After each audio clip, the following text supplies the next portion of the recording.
Hey, what's up, everyone? This is Zarina, your Upland neighbor, bringing you the Upland update January 17th for all Upland cities. I also have a Meet Another Upland Player segment, so definitely stay tuned to see who that player is and hear what that player has to say. And for those of you struggling with your totem still and haven't got the tips yet, definitely hang on to that segment because you're going to get blown away by this awesome help.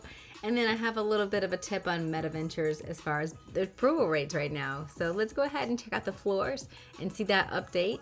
Last time we checked out the floor, it was January 7th. That's 10 days ago. You can see where it's at. Get yourself acclimated with what city you care about. Give it a look-see and see where it was. For me, I always like to look at Manhattan and Rutherford and San Francisco, Santa Clara. So looking at those, I see Manhattan was the 85,000. It was at $29, so under 30. Looking at Rutherford, it was at $14, 36K over it. Look, a little 36K on the Upper side. San Francisco under 20K for the Upper side. Wow.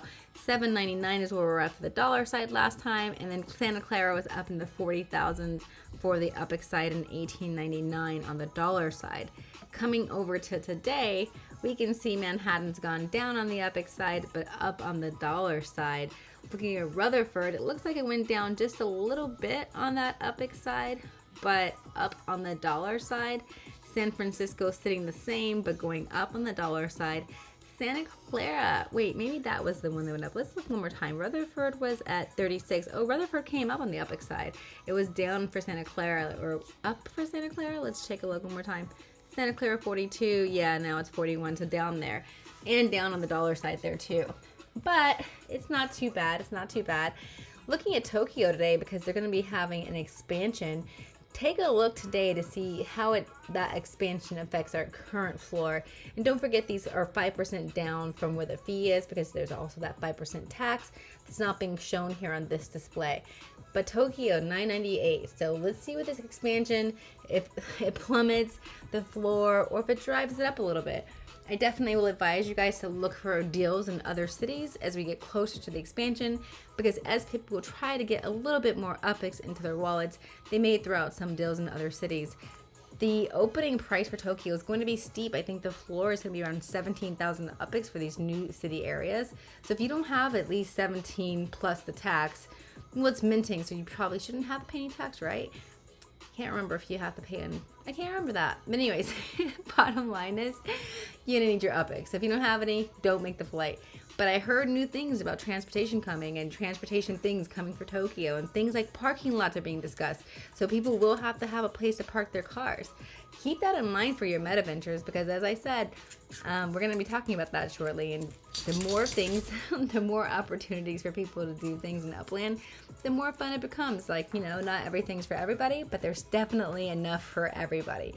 So looking right now, here's our interview. Go ahead and take a listen to this. This is Zarina with Zarina's Guides. I'm also Blue Rain on Discord, Blue Rain in the game Upland, and on several other platforms.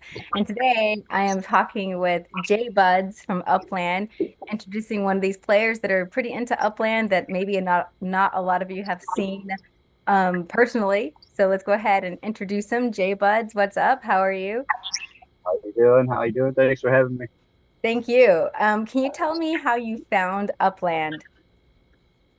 Um, it was back in 2021, I believe. I was playing Landlord Tycoon, I think, just some idle phone game, and then I kept getting ads for Upland, and I was kind of up into blockchain and all that, so I was kind of looking into it and figured if I could do it on the blockchain, might as well do that. And then I was seeing my portfolio grow in this other game, but there wasn't no use case for it. You know what I mean? So I don't know. I started looking into Upland, and I don't know. Potential is great. So just Okay, that's cool. So you saw potential there. That's what a lot of people, I think, they see that potential and they come for to sure. it. So what's your favorite thing about Upland?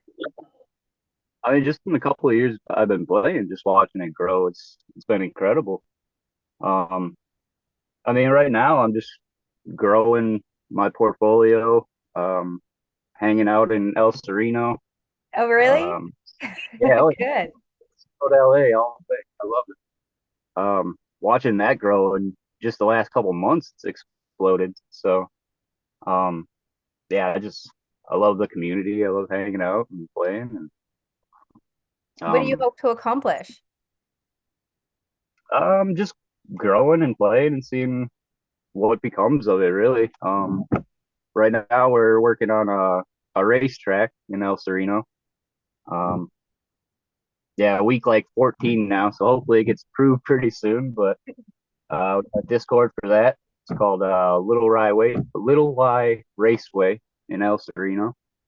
Um, yeah, just kind of farm and spark as much as I can and trying to grow it out. Smart. Um, yeah, I mean, long term, I want to get into the go-kart manufacturing.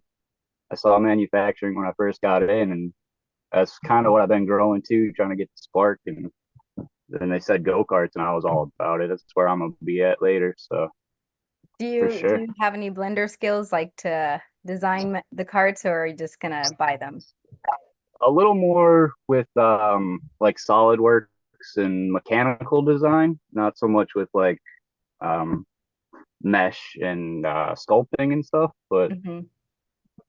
yeah, working with people with in Blender, trying to learn Blender myself, but people are so much better at it than I am. So Yeah, yeah, now it's like there's right. people to help.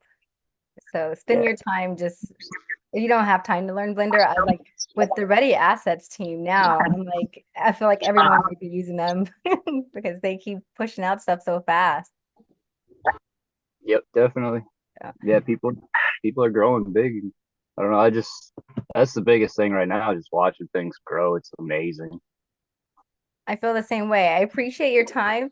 Um, I'm so happy you mentioned El Sereno, so because I'm there too, and I'm hoping to see it grow. And I saw Elijah just post like he just posted like some new like preview of what it looks like it's going to be in there too, with like more map assets and what vehicles and all that stuff in the structure. So he's looking like he's going to bring the VR experience really to Upland before Upland does.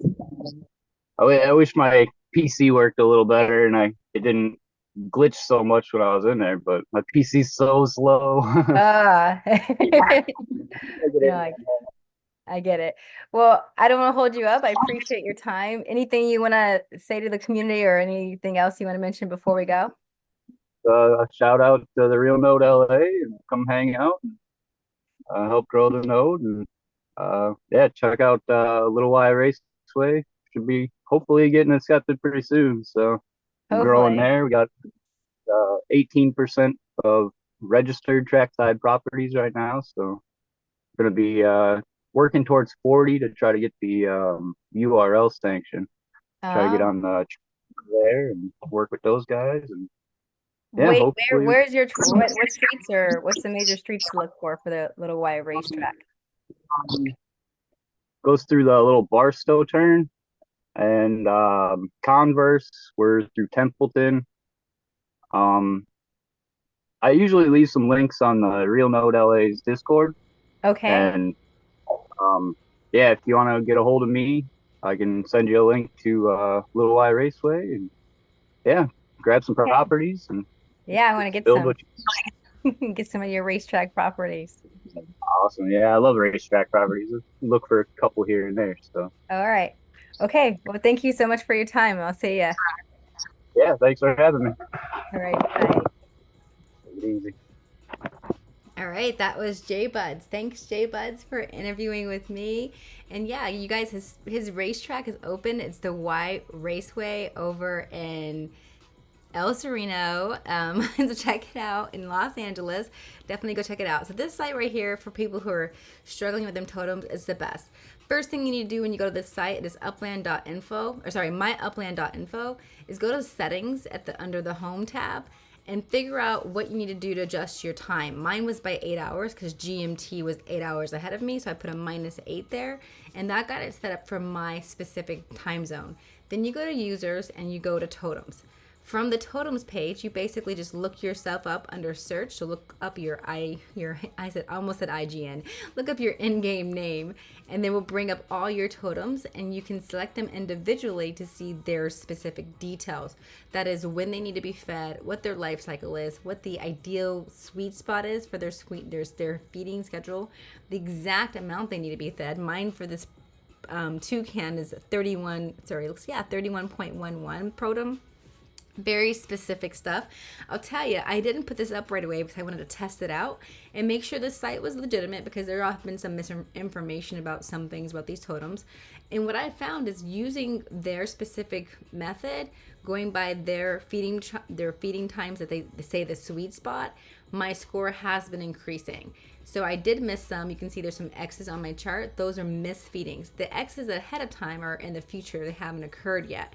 But this is a good way of making sure, like, you understand, like, is it worth it to keep going with your totem? Like, if you can see that you already missed so much and maybe you've been on a certain wave, that maybe it's not worth it. If you can tell you still have to keep putting in whatever amount of totem and you may not get that back, we don't know yet. But, you know, there is some ideas of, like, we can probably expect to be getting more than what we have to put in if we're winning the game. And a lot of these totems are like, it's like over 1,400 or 1,300 totem you have to put in. We only started with 555 per totem. So if over the life cycle you just double what we got, you definitely probably have to expect that Upland should be planning out to see some gains here. So if you look at this one, I was like, oh, let me check it out. It's like 1,300, I believe. So if I have to put in 1,300 totem over the course of its life, I definitely have to see some gains. So I would recommend going over to myupland.info and checking out what your feeding cycles are for your individual totems and deciding if it's worth it for you to keep going with them, you know, if you can redeem them and get them out of the gutter. But yeah, definitely this resource is great. So, all right, last thing. MetaVentures. The speed I have seen these open up is 24 hours now. And that's consistently for me so far. 2 different shops opened up within basically like a day or a little over a day. And it was under 48 hours. So I now have 2 showrooms I cannot wait to load up with my own personal map assets, from which my shop will, from my own assets, will get you a real life benefit over at my Etsy store, Zarina's Art, on Etsy. So you can check it out today if you feel like it. But if you like my stuff and you're thinking, oh, you know, I would love to send some of these gifts to my friends, my loved ones, well, buy a map asset from one of my stores and it will get you store credit. So yeah, I think this is going to be pretty exciting. I have some pretty cool things in my shop and some things coming to my shop that I cannot wait to load up. But yeah, once this little hiatus is up with the map asset submissions, do expect a lot coming to my showrooms over at Zarina's Art. So there it is. All right, guys, thank you for listening. Take care. I will see you guys in Upland. Happy hunting.